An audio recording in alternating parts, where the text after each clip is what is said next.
gently swaying are we.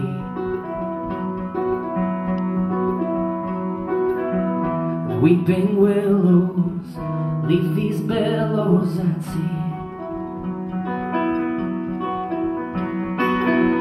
Well, I can't cry, I just let go, and everybody tells me so.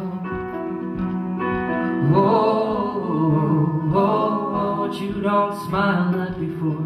You won't hum or even soar. Well, you've broken off my wings while you stole all the songs I sing and cut my world off from its string. You're not one for divine. Have you lost your mind? 'Cause it's my loss where you found someone else to crown. My name is Seth Glier. I'm a singer-songwriter from Western Massachusetts, and I enjoy coffee and walking and biking. I started singing when I was 7. I was in Cub Scouts, and the assignment over the weekend was to learn the national anthem.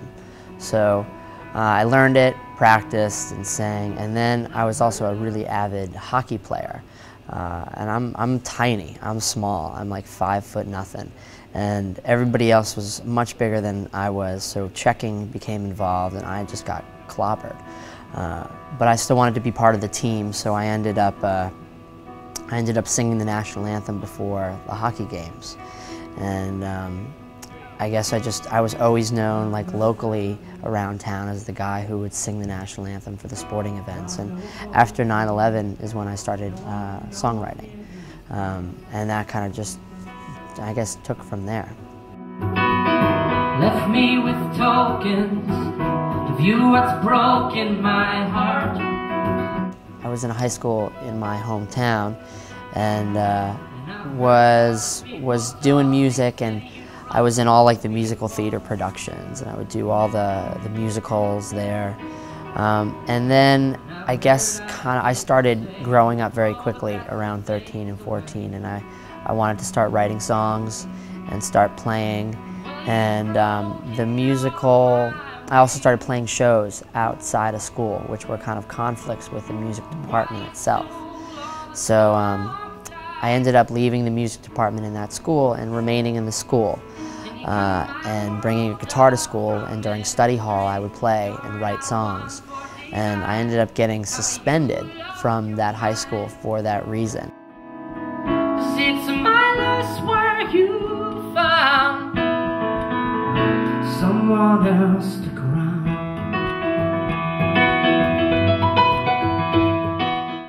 There were 2 teachers at Berkeley, one by the name of Henry Gaffney, and who was a songwriting teacher, and Livingston Taylor, who was a performance teacher.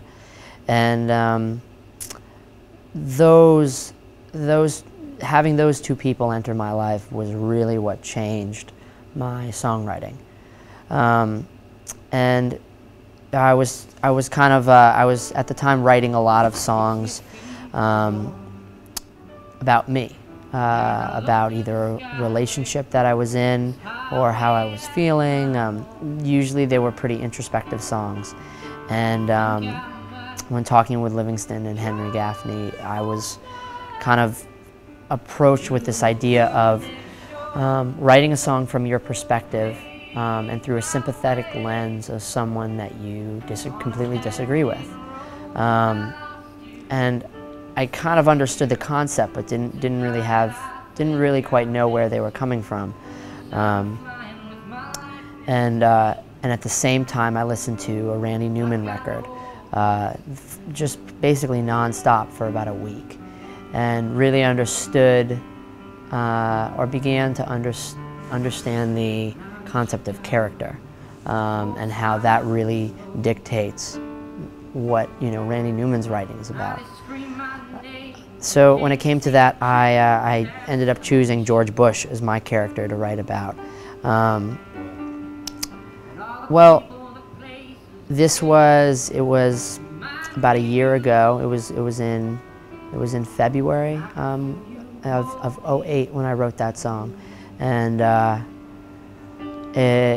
things were definitely, you know, not going too well for him. He also, to me, is a really completely fascinating character, because there's a lot of, you know, hatred for him and for what he's done, but quite frankly, I don't completely find him intelligent enough to do some of the things that he has done alone. Seeing him in some of his, you know, State of the Unions, he just seemed really disconnected from his job and from himself as a person. So I ended up writing this song called "I Just Want to Make My Daddy Proud." You know, it was so funny because I settled on this thing and wrote the song, and pretty much wrote it in about an hour, and went to bed and woke up the next morning and listened to it, and realized that I was writing more truthfully and honest about my own relationship with my father than I write in my own songs.